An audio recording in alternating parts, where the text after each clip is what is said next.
Welcome, all you dear hearts out there who are listening to these videos or joining in.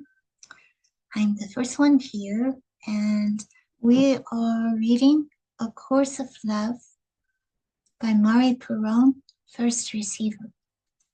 Um, the link, if you like to ever join live, is on the A Course of Love website under Mondays. And all um, all past videos are on a YouTube channel at Kimberly Eighth Day. So welcome, Linda. I see you just joined. Good afternoon. Good evening, wherever you are. Yeah, it's evening here. It's 8 p.m. I'm in Virginia, in case anybody was wondering. And um, tonight we will begin with chapter 20. I've been excited all week to begin this chapter. And chapter 20 is wholeheartedness, the embrace. Linda, if are you planning to read tonight? Um, I'm good tonight. I'd be happy to read a little bit of it. Okay. That works out for you. Yeah. Uh, do you want to go first, or how do you want Okay. to? Okay. Okay. Can you hear me? Yeah. Very good. Okay, so this is chapter 20. In my version, it begins on page 138. Yes. Chapter title is Wholeheartedness, the Embrace. Mhm. Correct? Good. All right. Your longing now has reached a fever pitch, a burning in your heart, quite different from that which you have felt before. Your heart may even feel as if it is stretching outward, straining heavenward, near to bursting in its desire for union, a desire you do not understand but can surely feel. This is a call to move now into my embrace. Wow. And let yourself be comforted. You stop there for a second. I just want to feel that for a second. Mm. Welcome, Ian. We just began chapter 20, Wholeheartedness, the Embrace. It's on page 138 of the second edition. Nice to see you here. I'm going to start again. Thank you. This is a call to move now into my embrace and let yourself be comforted. Let the tears fall and the weight of your shoulders rest upon mine. Let me cradle your head against my breast as I stroke your hair and reassure you that it will be all right. Realize that this is the whole world, the universe, the all of all, in whose embrace you literally exist. Feel the gentleness and the love. Ooh. Drink Yeah. in safety and the rest. Hmm. Close your eyes and begin to see with an imagination that is beyond thought and words. Can we do that?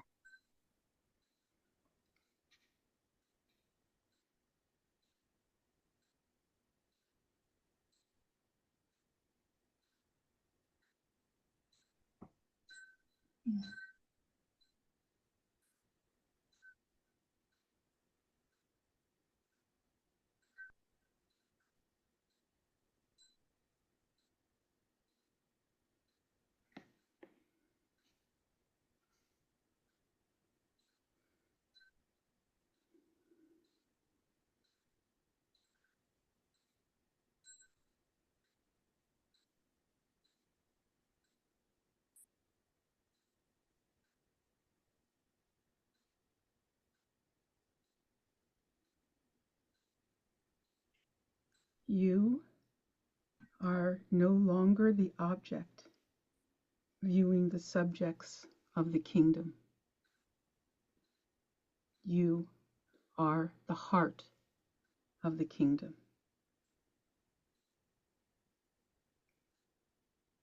The kingdom's beauty revealed.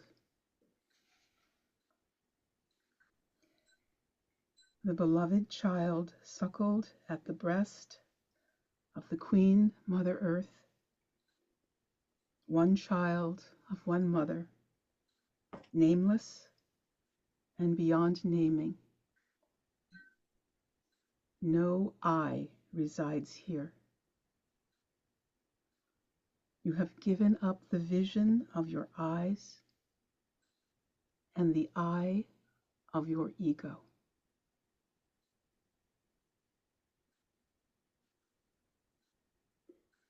You are loosed of bonds, no longer a thing of beauty, but beauty itself.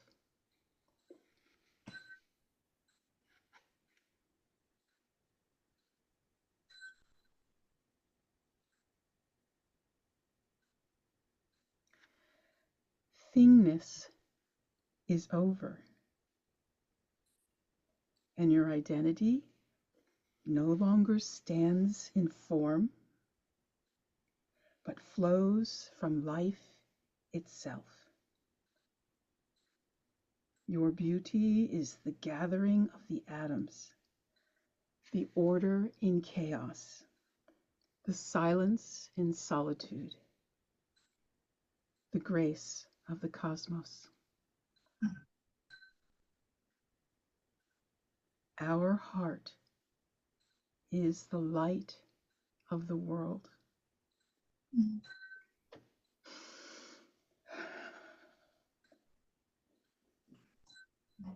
We are one heart.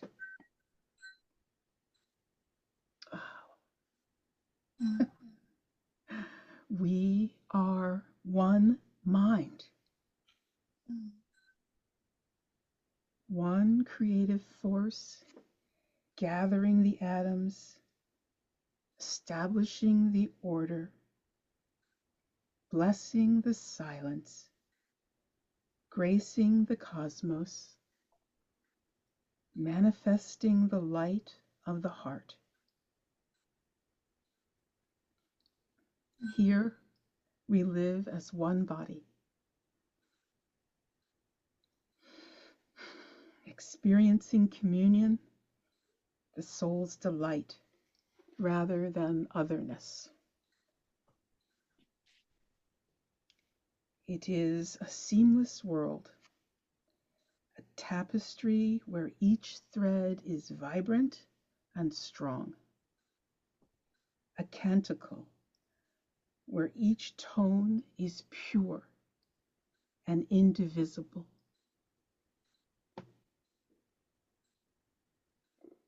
We have returned to the embrace. And now your arms cradle me as well. For an embrace, although it may begin with one reaching out to another, it concludes by mutuality, shared touch, a melding of one into another. The embrace makes one of two. And now we begin to see with the eyes of our heart.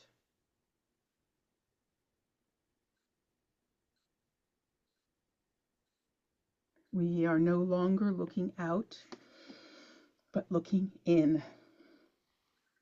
Look in. All landscapes and horizons form within the embrace. All beauty resides there. All light is fused and infused within the embrace. Within the embrace, our sight clears, and what we see is known rather than understood.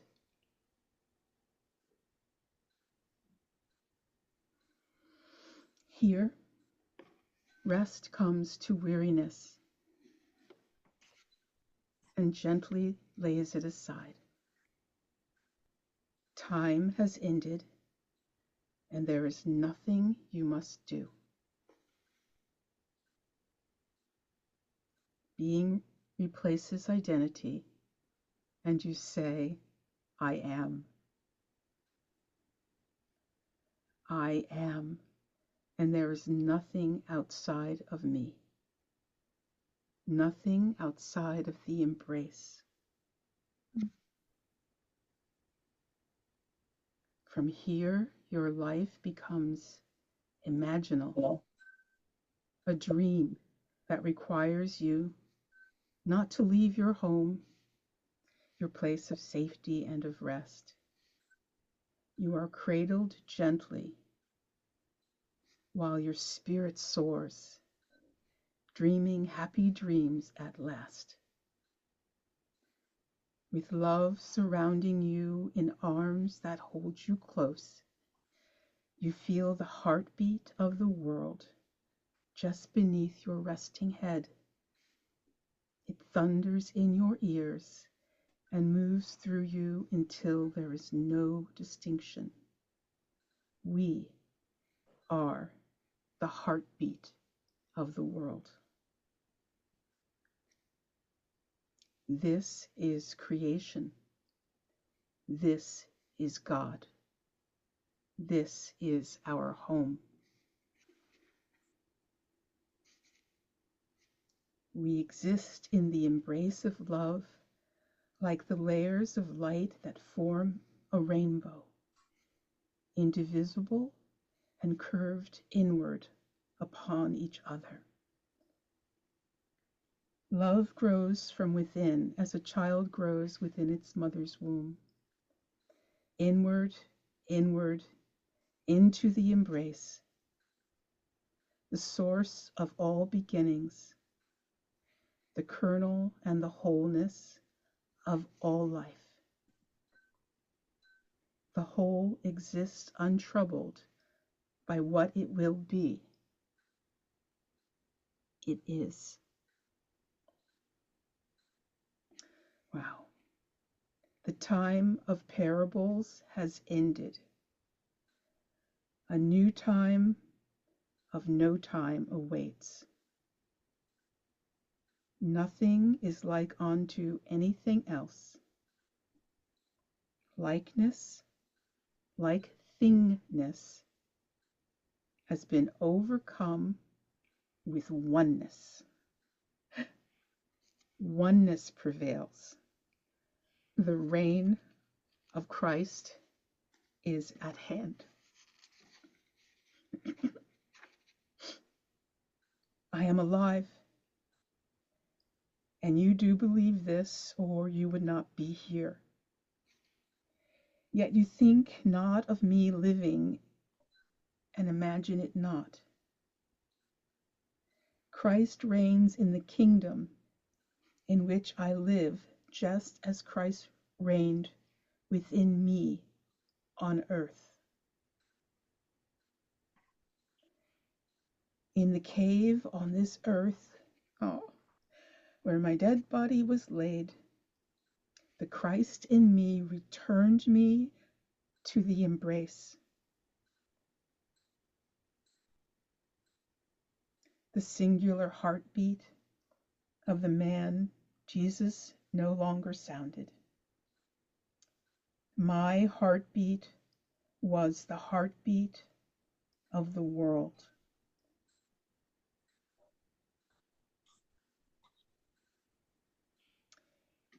Imagine a body in a cave in the earth in the planet in the universe. Each cradles the other. None are passive. None are dead. All share the heartbeat of the world and are at rest within each other, within each other's embrace and the embrace of God's love, God's creation, God's heartbeat. God's heartbeat is the source of the world, the soul of the world, the sound of the world in harmony. Existence with no beginning and no end. One embrace, the all in all, none lesser and none greater, for all is all, and one is one.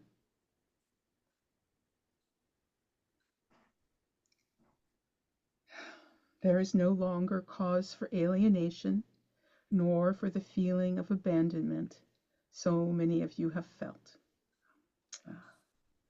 You are now within the embrace where all such hurts are healed.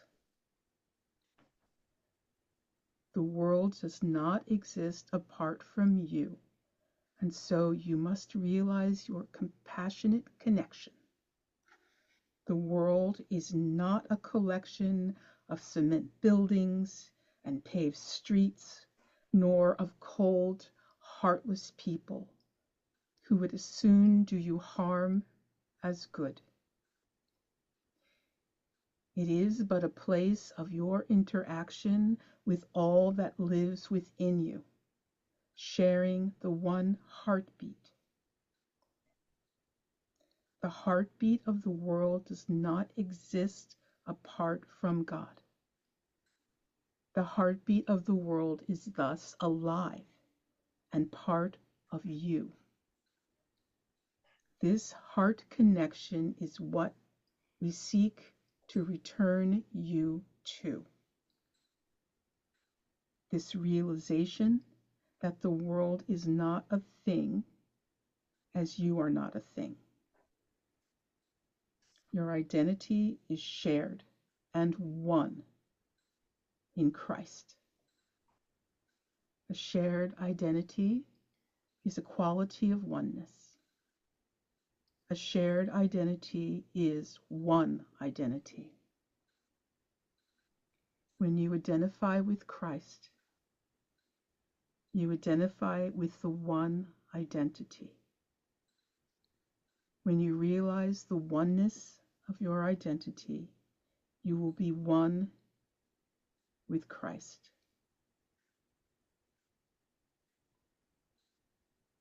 Christ is synonymous with oneness.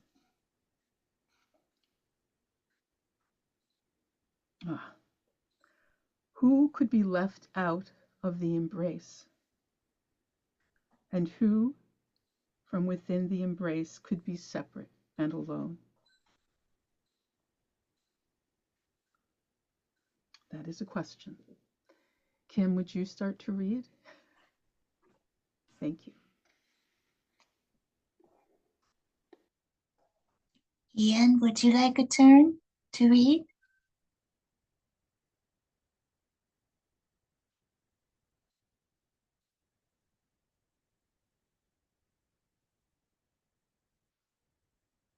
Okay.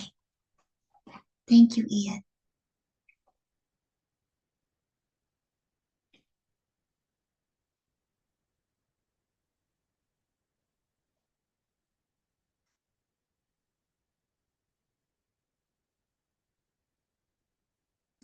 Have you never felt as if you would wrap your arms around the world and bring it comfort if you could?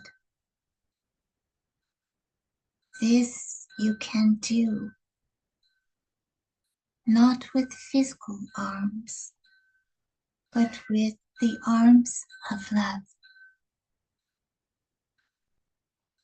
Have you never cried for the state of the world as you would for one small child in need of love? Has the world then not lost its thingness?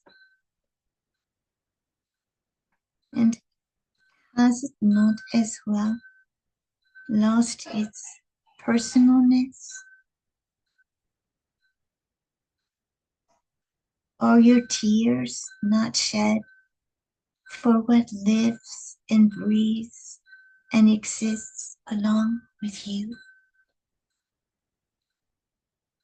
And is the you who shed such tears a personal being, a thing, a mass of flesh and bone?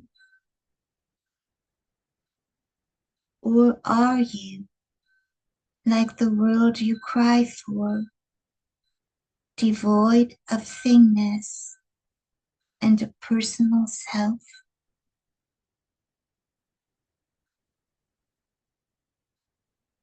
And when you have leapt for joy at the world's beauty, has it not leapt with you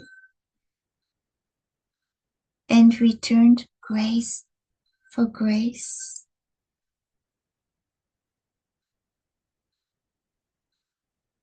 Is it possible to have a concept of wholeness, of all, and for it not to exist?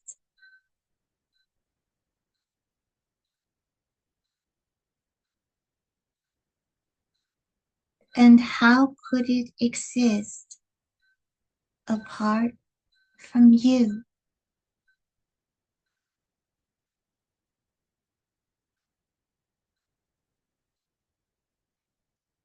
Oneness with Christ, dear brother and sister, is nothing more than this concept realized.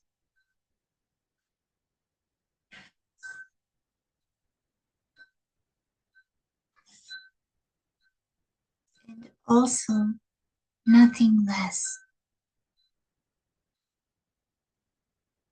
This lesson is only as complicated as the most complex among you needs it to be. But for some, it can be simple as realizing the oneness of the embrace.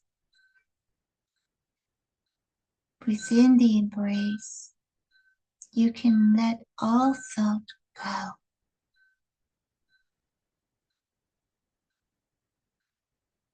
Within the embrace, you can quit thinking even of holy things, holy men and women, and even divine beings, even the one God.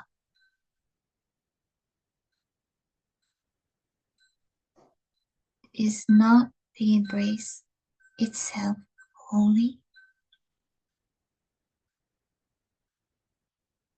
Is not the sunrise and sunset? Is not the least of the birds of the air as holy as the mighty eagle? The blade of grass, the fleck of sand, the wind and air, the ocean and her surf, all live by the universal heartbeat and exist within the embrace. Is not all you can imagine holy? when you imagine with love is not all you cannot imagine, holier still.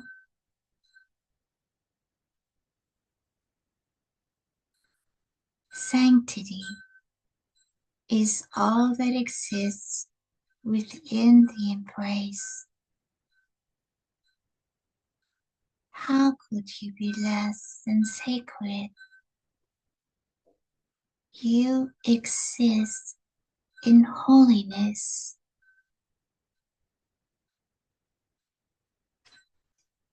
The first step in remembering this holiness is forgetting. Let yourself forget that you do not feel holy and that the world does not appear to be sacred. Let your heart remember that you are holy and that the world is sacred. 1,000 things can pull you from your remembrance. Forgetting things can free you to remember. Forget yourself, and memory will return to you. Beyond your personal self and the identity you have given your personal self is your being. This is the face of Christ where all being resides. This is your true identity. Thankfulness is the nature of your being. It could not be otherwise when awe and magnificence encompass you in the embrace.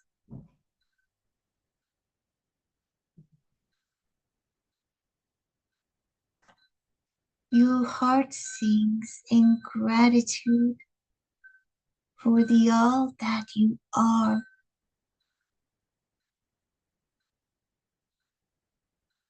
You are the beauty of the world, and peace abides within you.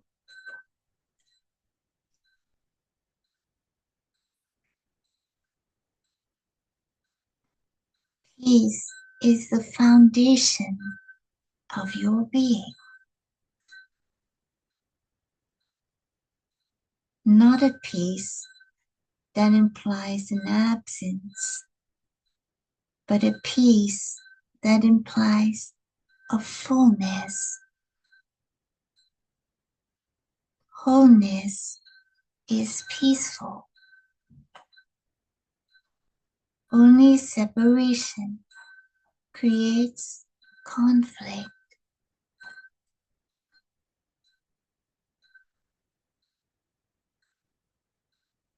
Love is the source of your being. You flow from love, an outpouring without end. You are thus eternal. You are pure and innocent because you flow from love.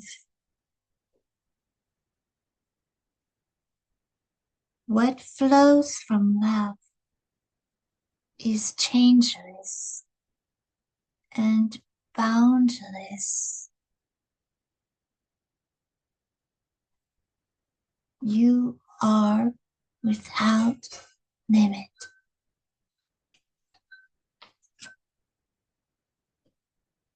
Power is the expression of who you are. Because you are changeless and boundless, you are all powerful.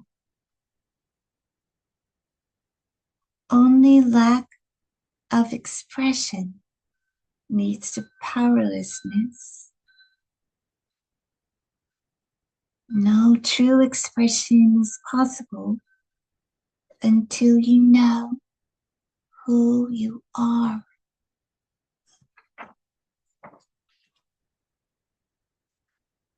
To know who you are and not to express who you are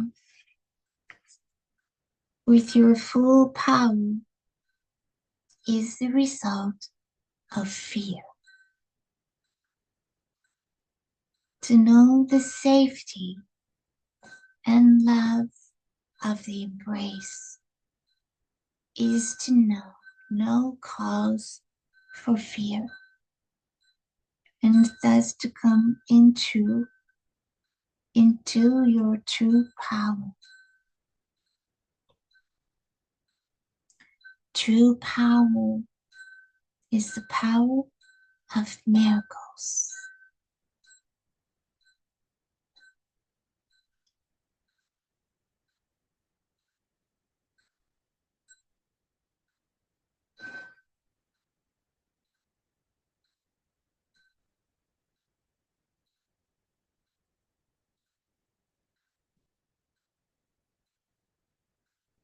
Miracles are expressions of love.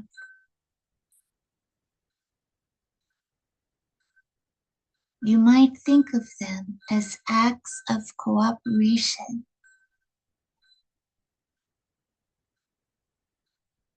Holiness cannot be contained, and it is not within your power to limit it. To feel the holiness of the embrace is to release its power.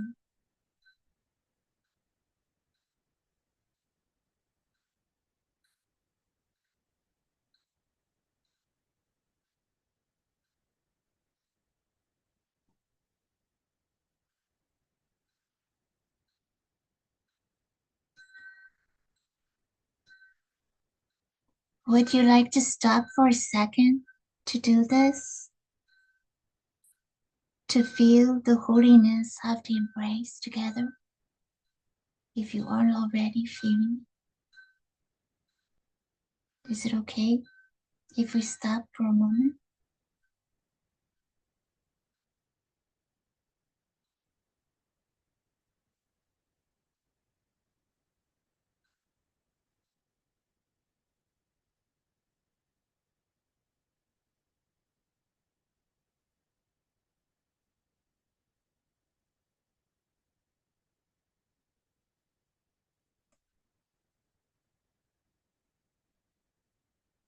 To feel the holiness of the embrace is to release its power.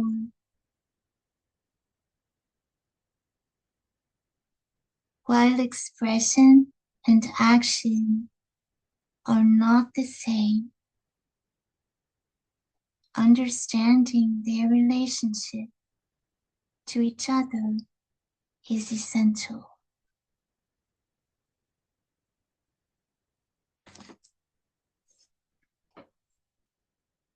Expressions of love are as innumerable as the stars in the universe, as bountiful as beauty, as many faceted as the gems of the earth. I say again that sameness is not a sentence to mediocrity or uniformity. You are a unique expression of the self-same love that exists in all creation. Thus, your expression of love is as unique as yourself.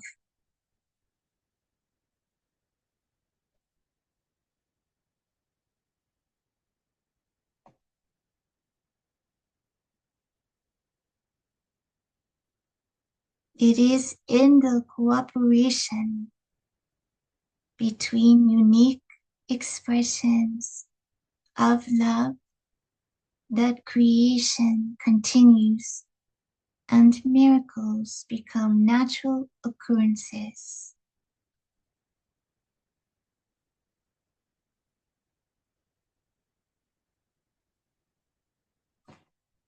This cooperation is natural when fear has been rejected. You have long embraced fear and rejected love. Now the reverse is true. This reversal of truth has changed the nature of your universe and the laws by which it operates. The laws of fear were laws of struggle, limits, danger, and competitiveness. The laws of love are laws of peace, abundance, safety, and cooperation. Your actions and the results of your actions in a universe of love will naturally be different from your actions and the results of your actions in a universe of fear.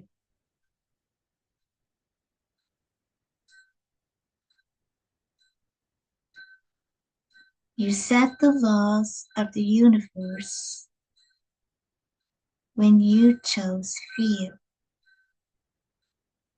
The laws of the universe of love are God-given.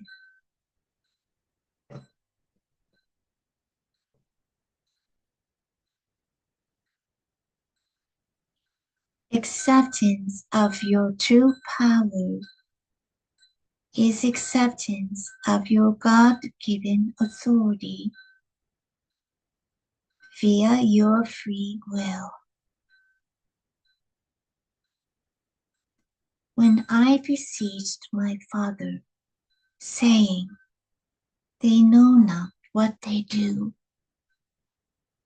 I was expressing the nature of my brothers and sisters as caused by fear.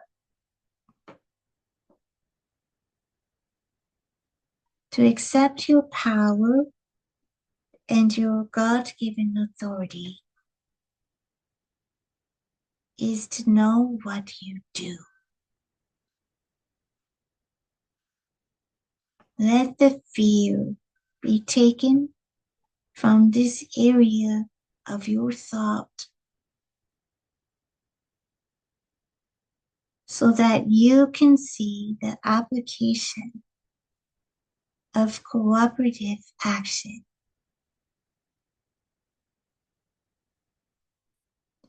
As long as you feel your own ability to know what you do, you cannot be fully cooperative. The rest of the universe, existing in a state of compassionate free will,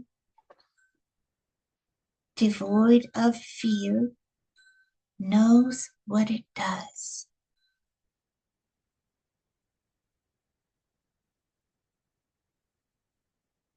There are no opposing forces that are not in agreement about their opposing force.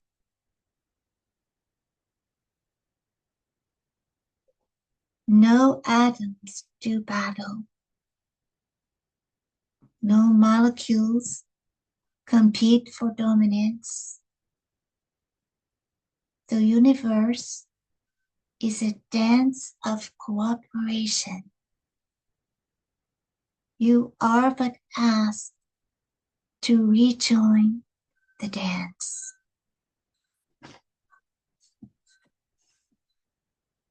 The embrace has returned you to attunement with the heartbeat, the music of the dance. You have not known what you do or what to do only because of fear, only because you have been out of accord with one heartbeat. The world, the universe is your partner. And only now do you hear the music that brings grace to all your movements, all your actions, all your expressions of love. While this may seem to be metaphorical language, it is not. Listen, and you will hear, and you cannot help but rejoice in the dance.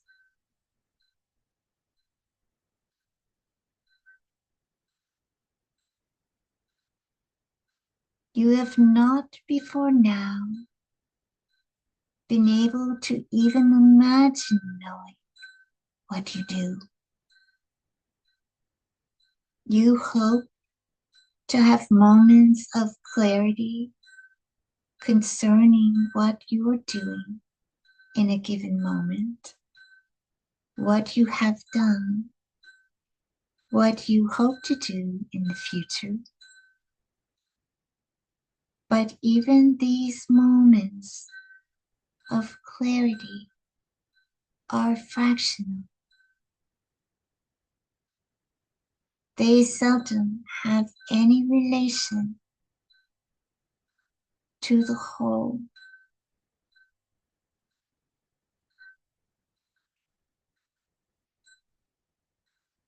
Knowing what you do comes from existing within the embrace. You know you do the will of God because you are at one with that will.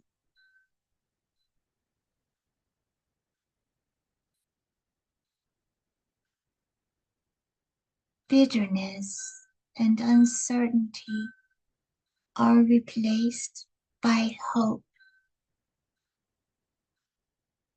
Hope is the condition of the initiate, new to the realization of having a home within the embrace. It is the response that says to all you have just read, ah, if only it were true, if only it could be true. Notice the complete change in this, if only, from those we have spoken of earlier, the if onlys of fear. If you put half as much faith in these if onlys as you have put, as you have, sorry, if you put half as much faith in these if onlys as you have in the if onlys of fear, all this certainty I have spoken of will be yours. Knowing what you do is a present moment knowing. It is not about plans. It is about moment by moment knowing exactly who you are and acting out of that loving identity. And it is about knowing that as you do so, you are in accord and enjoying the full cooperation of the entire universe.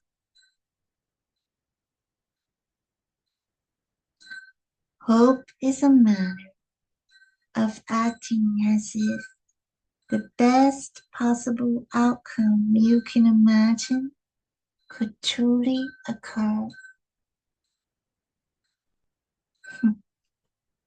Hope is a willingness to accept love and the grace and cooperation that flow from love. Hope is a willingness to ask for help, believing it will come. Hope is the reason and the outcome for which we pray. Hope acknowledges the kindliness of the universe and has no use for things. The inanimate as well as the animate is called upon, depended upon for service.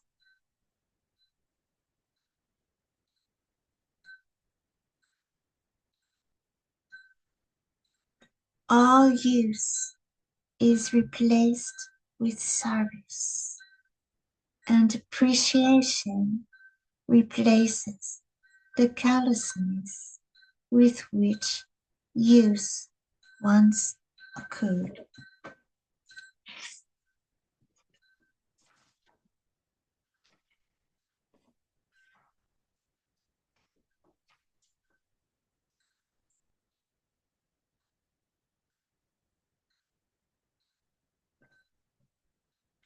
Shall I continue, Linda, or would you like another turn? Let's see. We're at 2039, page, top of page 144. Yeah. I was enjoying listening. I can continue if you If rather. you don't mind. Sure, no. I just want, if you wanted to read it, I didn't want to skip you. No? Thank you. All service is cooperative and depends on a belief in mutuality. All fear that what is good for one may not be good for the whole is replaced by an understanding that each one is worthy of his or her desires. Eachness replaces thingness, but not oneness.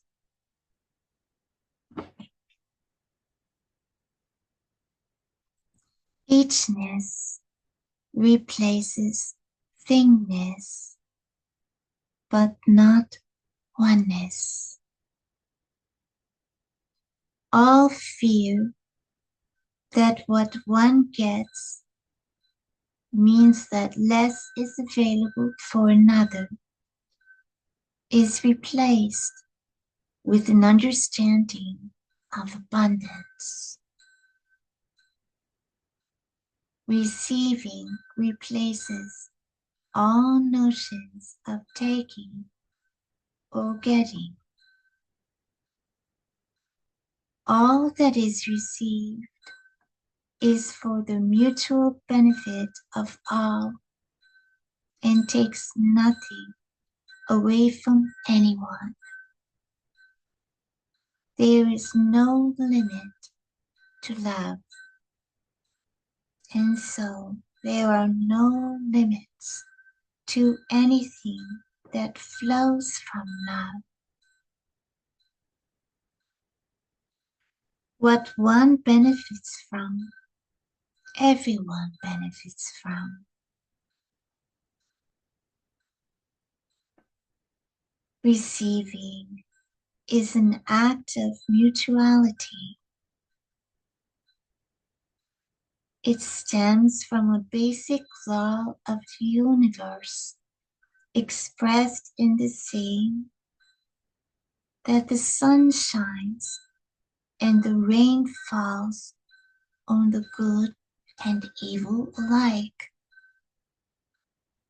All gifts of God are given equally and distributed equally.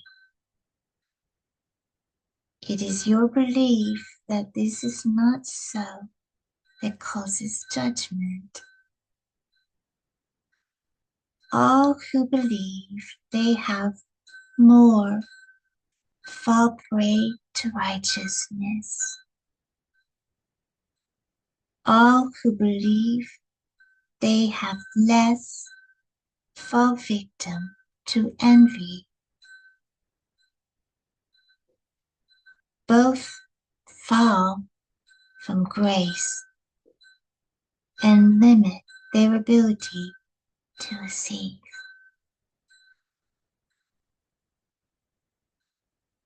No gifts are received when all gifts are judged.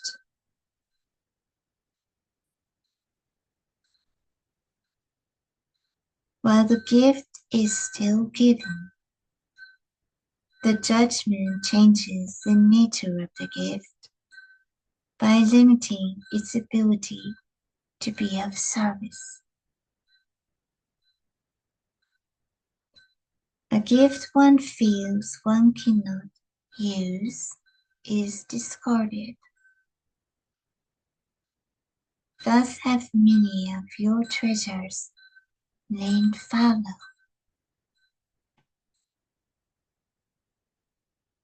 What you each have been given is that which will serve your purpose. You could have no more perfect gifts, for your gifts are expressions of your Father's perfect love for you.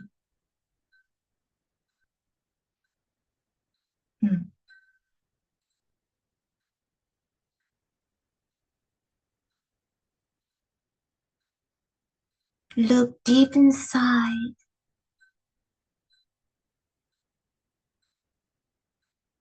I'm sorry, I need to stop for just a moment.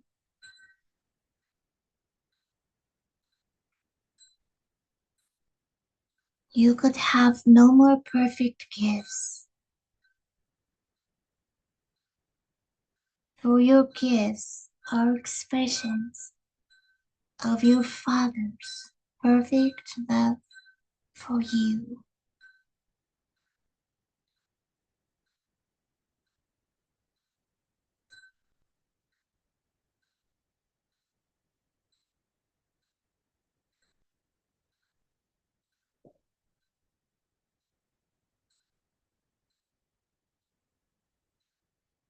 Look deep inside and feel your heart's gladness. Your construction was no mistake. You are not flawed. You are not wanting. You would not be other than you are, except when you give in to making judgments. Look deeply, and you will see that what you would call your imperfections are as chosen and as dear to you as all the rest.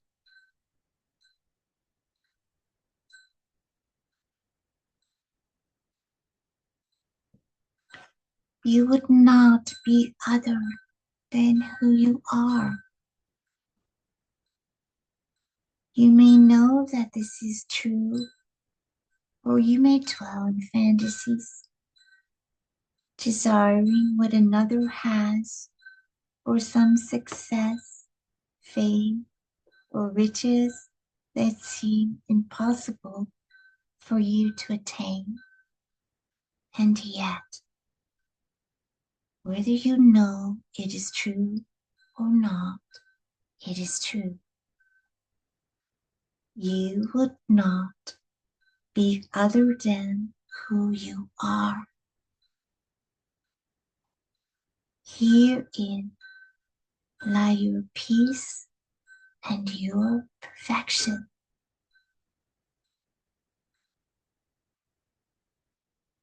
If you would not be other than you are, then you must be perfect. This is a conclusion both logical to the mind and believable to the heart, and its acceptance is a step toward wholeheartedness.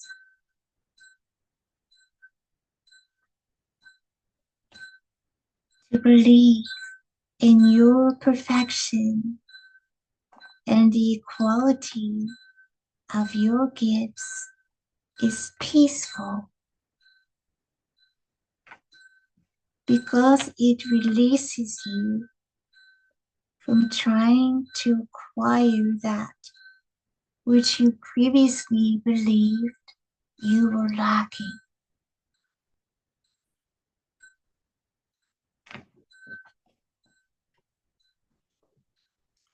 It releases you from judgment because you know that your brothers and sisters are also beings of perfection. When you begin to see them as such, what you will receive from them is far grander than anything you would before have wished to take from them.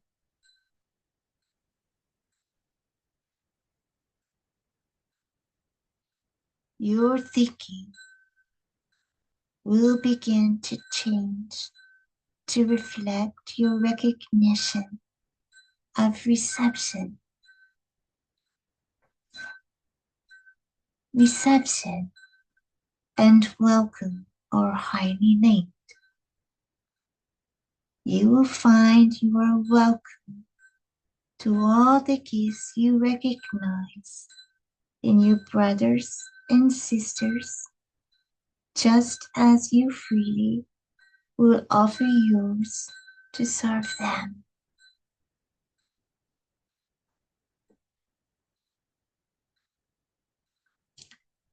To serve rather than to use is an enormous change in thinking, feeling, and acting. It will immediately make the world a kinder, gentler place. and it is only a beginning. To serve is different from your ideas of service, however. Your ideas of service are bound to your ideas of charity. Your idea of charity is based on some having more and some having less. Thus, you must remain cognizant of this distinction between serving and service. It will be helpful if you keep in mind that the idea of to serve is being used to replace the idea of to use.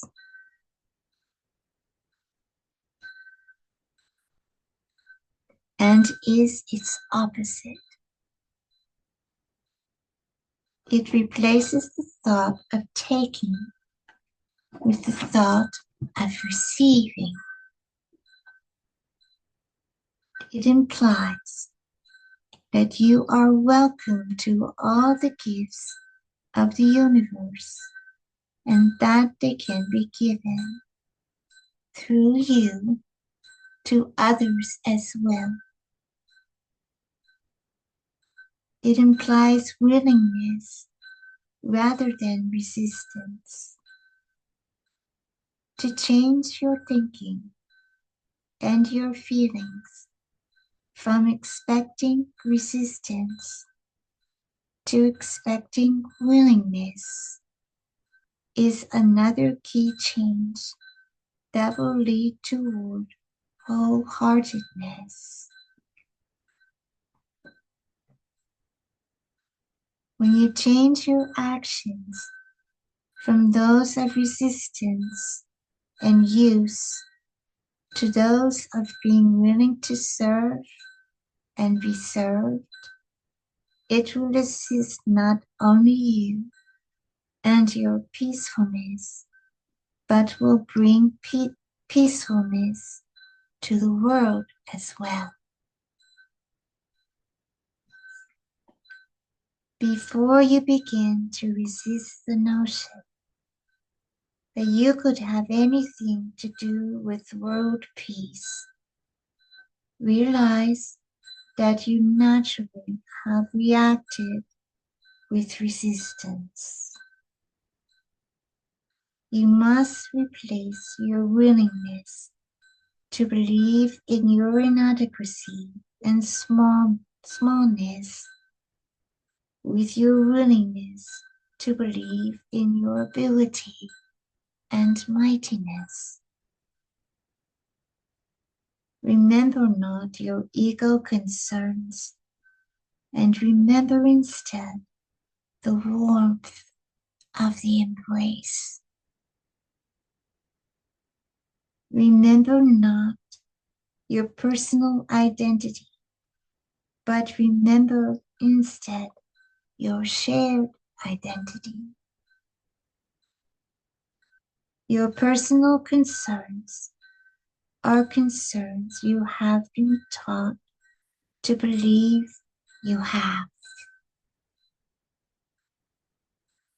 They are small concerns, and they are among the reasons for your belief in your inability to effect change within your own life and certainly within the greater life of the universe. You must understand that when you think of your personal life, personal concerns, personal relationships, you are separating yourself from the whole. These concerns are a matter of perception, and are things your mind has been trained to see as being within its scope. It is as if you have cordoned off a little section of life and said, these are the things that relate to my existence and to me, and they are all I need concern myself with. Even when you think of expanding your view, you deem that expansion unrealistic. You cannot do everything. You cannot effect world peace. You can barely keep your personal concerns in order. Your effort to do so is all that stands between you and chaos. Your heart has a different scope, a different view. It is the view from within the embrace, the view from love's angle. It is the view of the dying who realize nothing matters but love. This realization is not one of sentiment, regrets, or wishful thinking. It is the view from the embrace, the return to one heartbeat, the return to what is known. This knowing you might call wisdom and think of as an attainable ideal of thought. Yet it is not about thought at all, but is beyond thought. It is not wisdom, but the truth. The truth is that which exists. The false is illusion. Love is all that matters because love is all that is.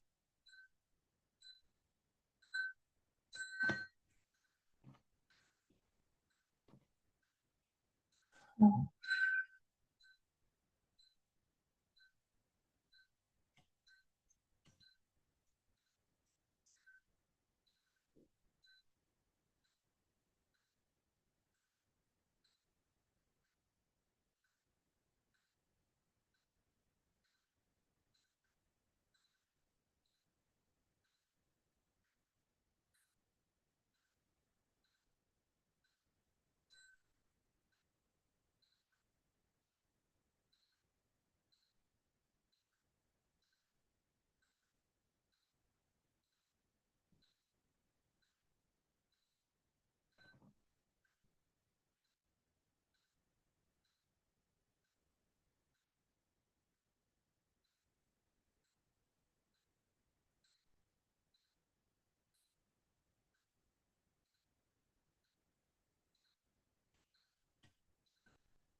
Is there anything that wants to be shared? Well, there's a lot in this chapter. I know it's a beautiful, beautiful chapter. They all are, but there's a lot here. You are Yes. right.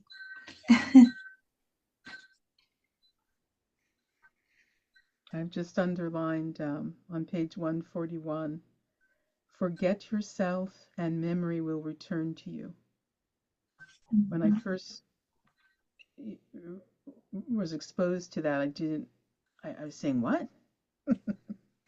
But now I get it. By the time we finished, I go, oh, beyond your personal self and the identity you've given your personal self is your being.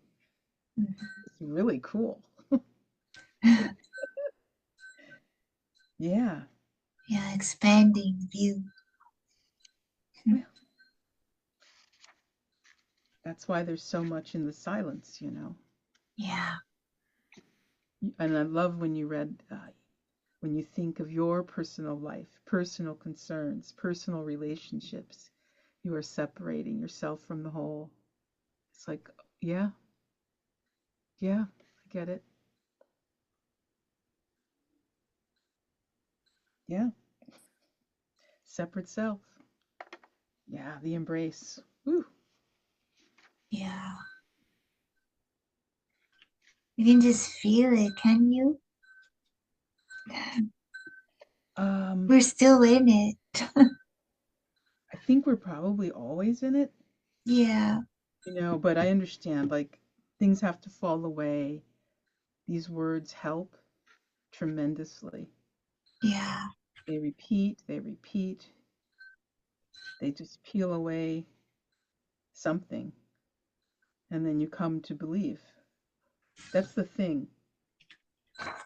It's so customary to believe in the power of fear and what the mind needs to do to protect the personal self.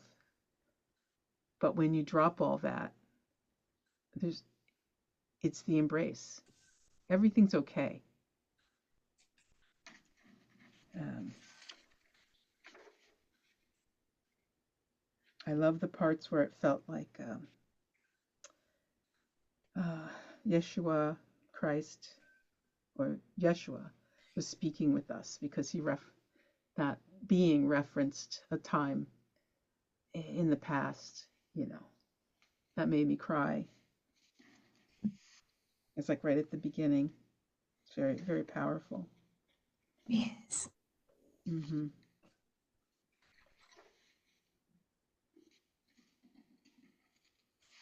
Yeah. And for me, throughout, a lot of this is about like what I call terms or words or phrases that are now taking on different meaning. But I feel William's presence throughout this Mhm. when I like there's certain things, certain words or things that he used in his various teachings. And I just go, oh, here he is. Yeah, Yeah, he's very close. yeah. His teachings were not different from this book. They were the same. Yeah,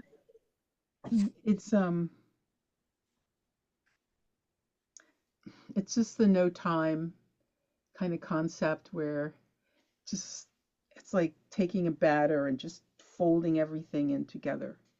So this book was with us then, and he is with us, or some of the concepts that he presented or whatever are with us now. Like there's no time for me. It's just like Yeah, uh, it, I don't know. I guess like it all makes sense somehow. And yeah,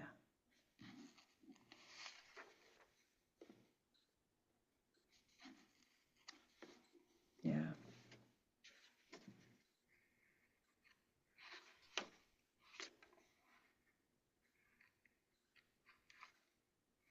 Are there any sections that moved you or that you want to bring the to whole thing.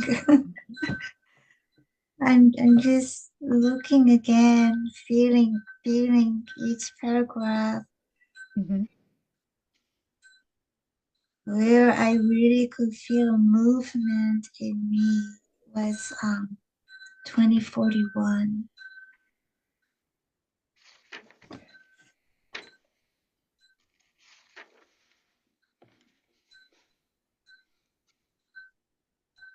You were speaking Right. of You so read that. purpose when he starts to speak of purpose. Many times I don't know about others, but you know, you look around this world, what's my purpose for being here? Hmm. And just the reassurance that yes, you're fully loaded, you have all the gifts that you need to share and receive what others want to give you is basically um, giving and receiving, it's the same. Mm-hmm. And so, um, right there where it says, you could have no more perfect gifts, for your gifts are expressions of your Father's perfect love for you.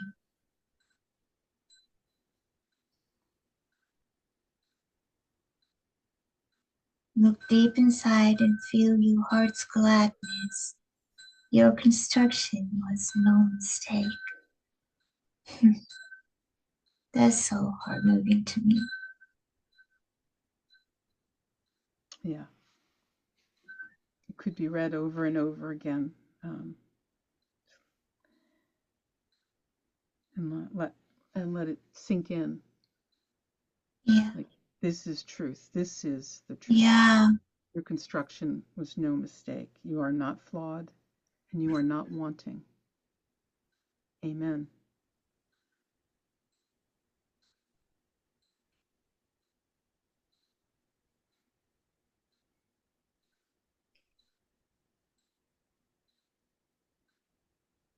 It speaks a lot of our little willingness. This is something that, I try to practice in my daily life.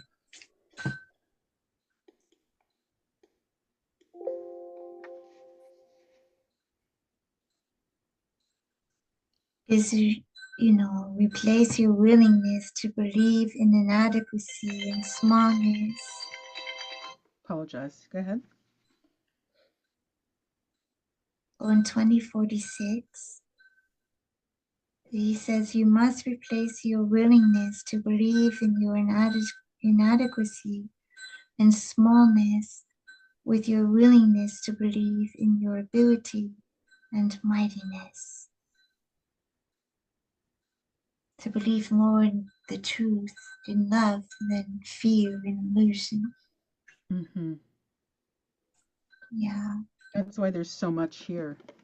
yeah, It's it's I don't know, like an entire lesson in a way, the way of living, yeah, talking about service and not use, about the yeah, embrace, yeah. about fear, hope. It's a Oh, lot. It's wonderful. It's wonderful. there's a lot about hope, isn't it? Mm-hmm. Yes. Yeah. Used in a different way than I have typically thought of it. Um, like hope from the perception of the embrace instead of, well, I hope it can happen, which means you don't believe it. It will. This is quite different.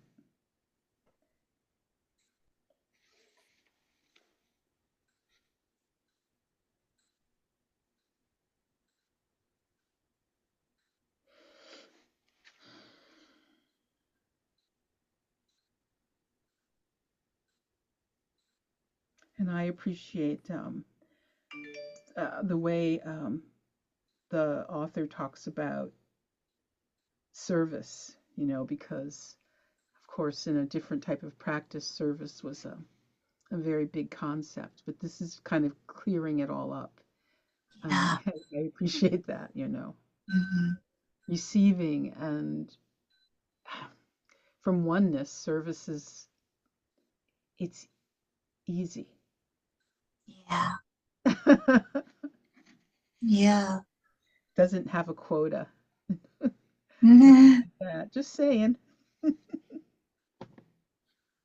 heartbeat of the world What a beautiful, beautiful, beautiful. Where is it? Where are you? What are you thinking? Oh, everything about the heartbeat. Yeah. Yes, Well, yes. beautifully written. Beautifully Hmm? written. Yeah,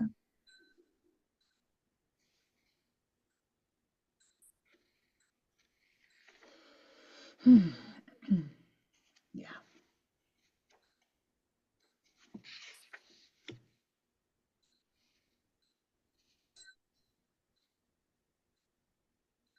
Right. Page 139. yeah, My heartbeat was the heartbeat of the world. yes, We are the heartbeat of the world. yes. Oh, wow. That is powerful. Beautiful.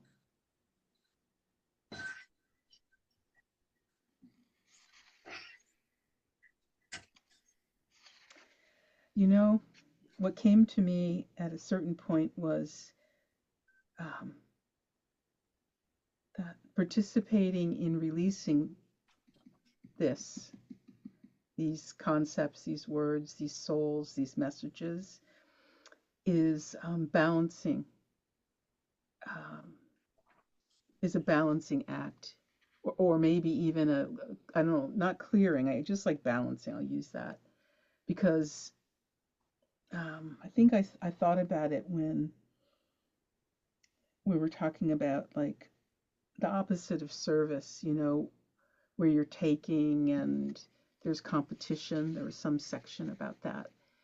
And that if you're paying attention to what I'm calling the outer world and all that seems to be going on, the illusion that seems to be going on right now, um, that kind of strife, fear, and competition are very loud. But when you are here in the embrace and reading the words that are released in this chapter, it's quite a different story. And I thought, this is a good thing to do.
What a beautiful visual. We exist in the embrace of love, like the layers of light that form a rainbow, indivisible and curved inward upon each other.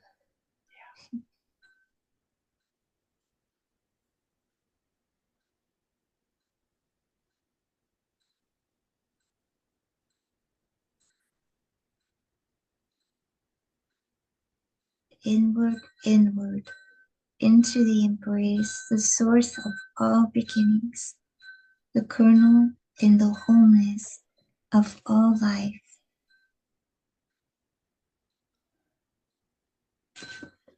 And every single word resonates, every single paragraph, every single sentence is so utterly, there are no words. Truly, truly. I mean, there's just no words to bring any words or any thoughts to this. Is like, feels like an act of separation on it. you know, It's just so utterly oneness.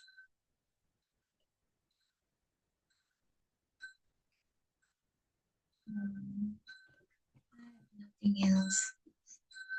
How about you? Love you.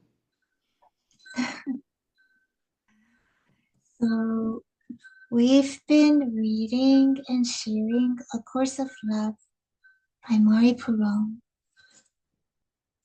And the chapter this week was chapter 20, Wholeheartedness, the Embrace.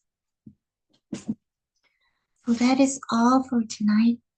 Thank you for all who joined and for all who will join later on watching the video. Thank you all. Thank you. Thank you. Thank you.